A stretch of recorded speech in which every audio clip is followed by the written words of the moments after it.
On a jagged cliff overlooking the vast and endless ocean stood an ancient lighthouse. For over 150 years, its beacon had guided ships safely to shore, saving countless lives.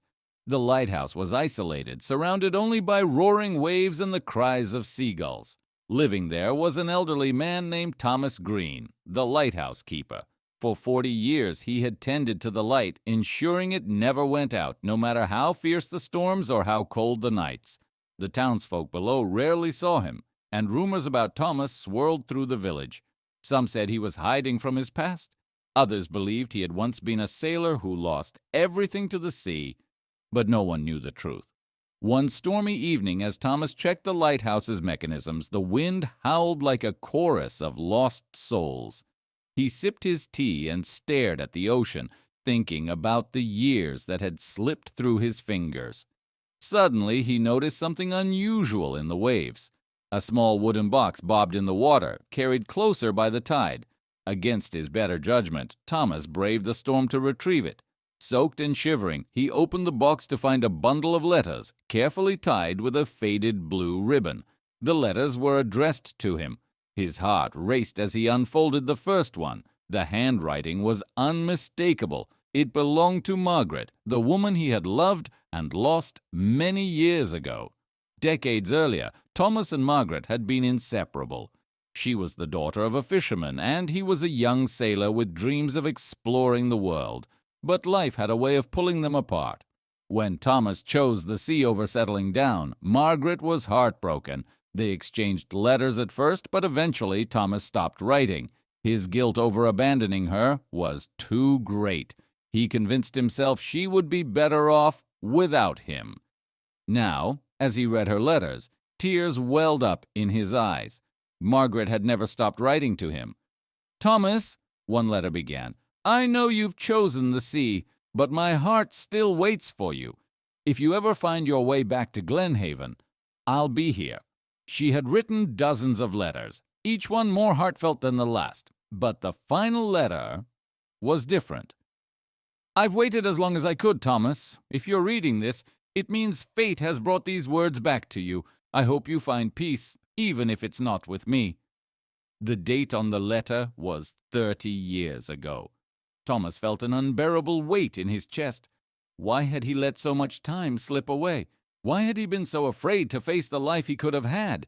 Determined to learn what became of Margaret, he ventured into the village for the first time in years.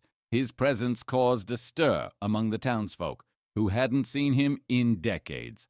At the local inn, Thomas found an old fisherman who recognized him. "Thomas Greene," the man said, shaking his head. "Didn't think I'd ever see you again. Margaret waited for you, you know. She never stopped hoping."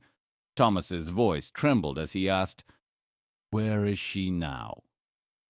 The fisherman looked down. "She passed away a few years back, but she left something for you."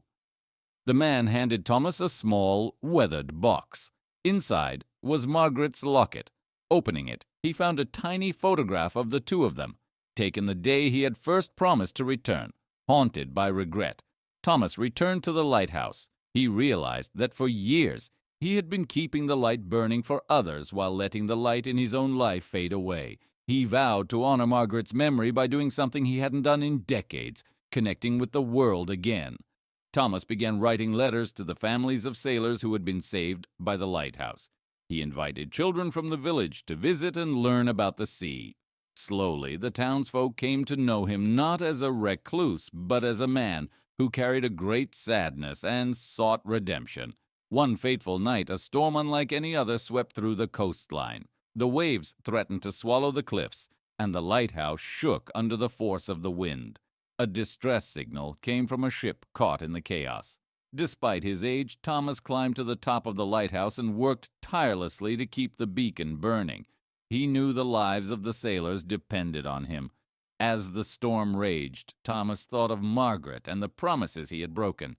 "Let this be my way of making things right," he whispered.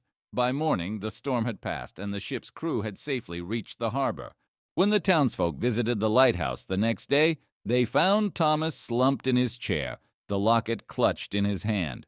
He had passed away peacefully, with the light still shining. The villagers decided to keep the lighthouse running in his honor, renaming it Margaret's Light. It became a symbol not only of safety for sailors, but also of love, redemption, and the power of second chances. Thomas Greene's story spread far beyond Glenhaven, reminding everyone that it's never too late to seek forgiveness, to reconnect, and to let the light back into your life.